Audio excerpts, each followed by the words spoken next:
علیکم ناظرین، welcome to learning path. آج کا ہمارا موضوع ہے خوف، کہ بچوں کے اندر خوف کیسے پیدا ہوتا ہے اور اس سے کیسے بچا جا سکتا ہے۔ بچے کو یہ پتہ ہی نہیں ہوتا کہ خوف ہوتا کیا ہے۔ مثلاً اگر بچہ کسی چیز سے کھیل رہا ہے اور ماں اس چیز کے ٹوٹ جانے یا خراب ہو جانے کے ڈر سے بچے سے وہ چیز چھین لیتی ہے یا اسے ڈانٹ دیتی ہے یا کسی ڈراؤنے خیال سے اسے ڈرا دیتی ہے تو بچہ خوف سے سہم جاتا ہے۔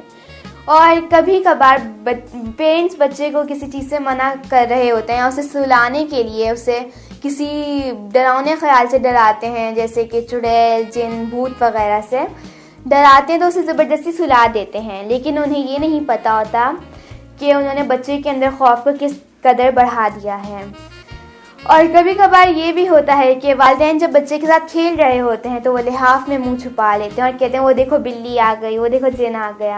اس طرح بچے کے اندر خوف اور بھی بڑھ جاتا ہے۔ اسی لیے والدین کو چاہیے کہ بچوں کے سامنے کسی بھی قسم کا خوف کا اظہار نہ کریں، بلکہ اس کی حوصلہ افزائی کی جائے۔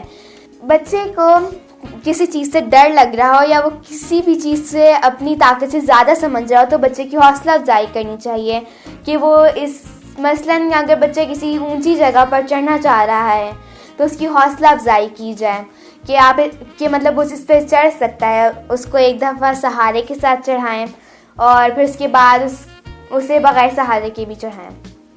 کچھ گھروں میں سونے کا ماحول اس طرح ہوتا ہے کہ وہ لوگ ساری لائٹس آف کر کے سوتے ہیں اور انہیں اس بچے کا خیال تک نہیں رہتا کہ وہ اتنے اندھیرے میں اٹھے گا تو وہ ڈر جائے گا۔ اسی لیے اس کے کمرے میں کوئی نہ کوئی روشنی کا انتظام ہونا چاہیے کہ تاکہ جب وہ اٹھے تو وہ کھیل سکے اپنا۔ بچے کو نقصان دہ چیزوں سے آگاہی دینی چاہیے، جیسے آگ سے اسے دور رکھنا چاہیے، اسے بتانا چاہیے کہ اگر آگ کے پاس جائیں گے تو آپ کا ہاتھ جل جائے گا۔ اور استری عموماً گھروں میں یہ ہوتا ہے کہ جب ماں استری کر رہی ہوتی ہے تو بچے آ کر اس پہ ہاتھ لگاتے ہیں، جس کی وجہ سے ان کا ہاتھ جل سکتا ہے۔ بچوں کو بجلی کے پوائنٹ سے بھی دور رکھا جائے۔ آج کا ہمارا موضوع خوف پر تھا۔ انشاءاللہ ہم لوگ نیکسٹ ویڈیو میں نیکسٹ موضوع کے ساتھ آئیں گے۔ آپ ہمارے چینل کو سبسکرائب کریں اور کامنٹس میں اپنے سجیشنز بھی ہمارے ساتھ شیئر کریں۔ شکریہ، والسلام۔